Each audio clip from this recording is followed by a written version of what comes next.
Zenith claims that it can help you lose fat, reduce serum leptin, and increase serum adiponectin. Sounds too good to be true, right? Well, apparently they do provide a study to back up their claims, but let's not be fooled just yet. Where exactly is this so-called study? And is there any scientific evidence to support their claims of leptin and adiponectin? Let's take a closer look at this study and separate fact from fiction. Zenith's website showcases a supposed study to back up their assertions, but when you start digging deeper, red flags begin to emerge. Firstly, there's no link to the original source of the study, and the text cannot be copied for a search. This seems highly suspicious and suggests that Zenith is deliberately trying to hide something. When we search for the exact journal, year, volume, and page numbers listed for their study, we find a study that doesn't even relate to their supplement at all, but rather to a completely different one called Tricinex. Zenith has shamelessly copied and pasted the Tricinex study and simply replaced Tricinex with Zenith. This is a blatant case of plagiarism, and Zenith has stolen someone else's work to deceive customers and add credibility to their product. In reality, the study they reference has nothing to do with Zenith, and their claims are nothing more than lies. But let's indulge Zenith for a moment and pretend that this study done over a decade ago is their study. What does this study actually demonstrate?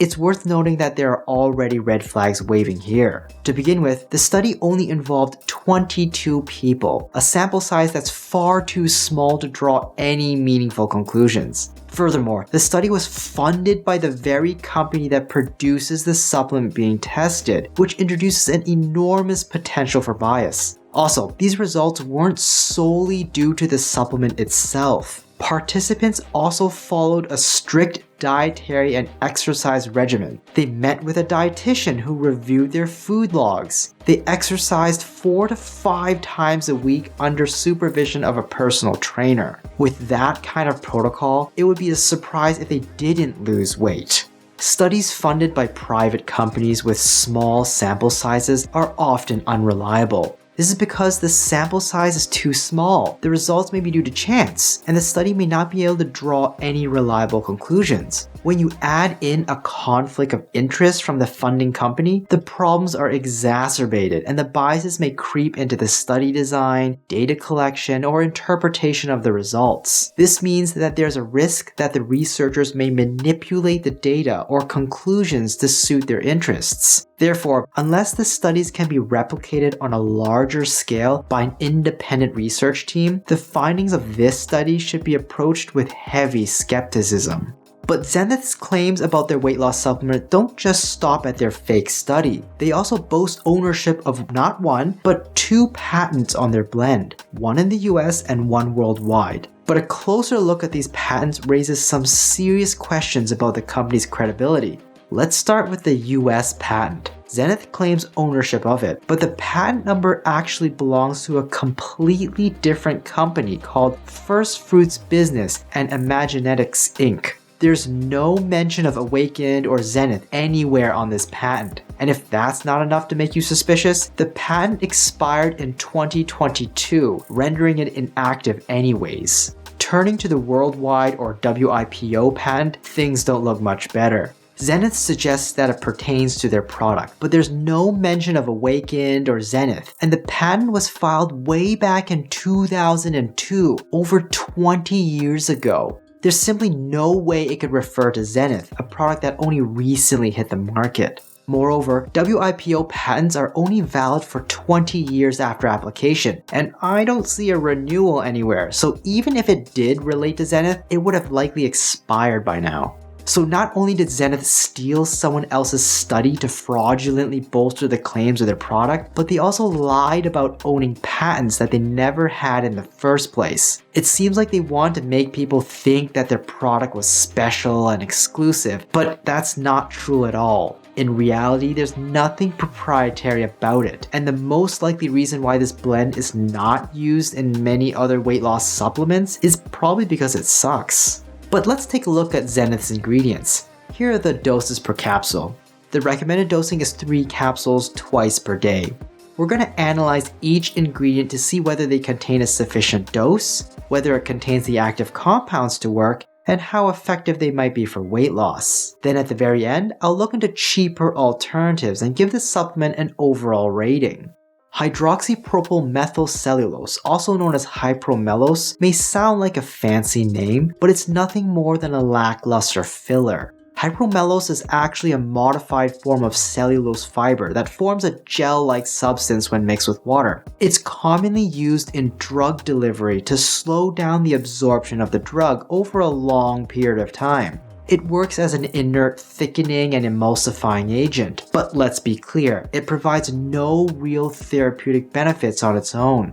Zenith's attempt to spice up this ingredient by giving it all kinds of names like viscous polysaccharides is a blatant ploy to make it seem more interesting. But the truth is, it's just an inactive filler. Don't be fooled by the fancy names. The other ingredient, cetylated fatty acids, is a type of fatty acid that has been chemically modified so it can be used as a supplement or a cream. It has some anti-inflammatory properties and can help with joint pain and stiffness in people with inflammatory conditions like osteoarthritis. However, there's no good research to suggest that cetylated fatty acids can help with weight or fat loss at all. Zenith's two ingredients are generally safe for consumption and can be found in a wide range of food and supplements. However, the inactive filler it contains, hypromellose, is known to delay and extend the absorption of certain medications. Therefore, I suggest you take Zenith separately from any medication you may be taking to avoid any possible interactions. Despite the flashy marketing and supposed evidence, Awakend Zenith is essentially useless for weight loss. The claims that it reduces serum leptin or increases serum adiponectin are unsupported by any reliable evidence. But even if Awakend Zenith could modify the levels of leptin in the body, that wouldn't necessarily translate to weight loss. Why? Because the real issue with obesity isn't just about having too much or too little leptin in your system. It's about your body not responding to it properly. In fact, there are a lot of misconceptions about the relationship between leptin and obesity, and we'll delve into that topic in a future video. So be sure to subscribe and hit the notification bell to stay up to date. If we examine the suggested dosing of Zenith, it's clear that the manufacturers believe the supplement acts like a soluble fiber supplement. They recommend taking it before meals and with plenty of water, hoping that the inert filler will fill your stomach up and curb your appetite. But the truth is, hypromellose is not an effective soluble fiber for this purpose. It's like using a nail clipper to open a can of beans. It's not going to work very well. There are far more effective, well-researched, and cheaper soluble fibers available for bulking the stomach, such as glucomannan or psyllium husk. So using Zenith as a weight loss supplement is highly ineffective. In fact, it might be better suited for those suffering from osteoarthritis, since the cetylated fatty acids have been researched for that purpose before. Although we can't even say for sure how much cetylated fatty acid the supplement provides, so we aren't sure it'll be effective for that either.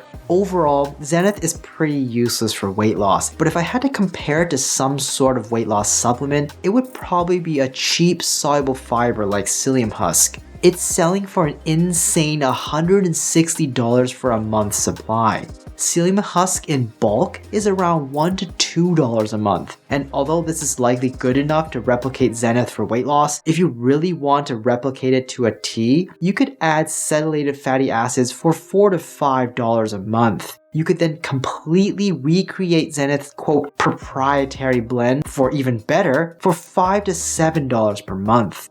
Rating Zenith by effectiveness for weight loss, I'm giving it an F. There's no good evidence that any of its ingredients help with weight loss.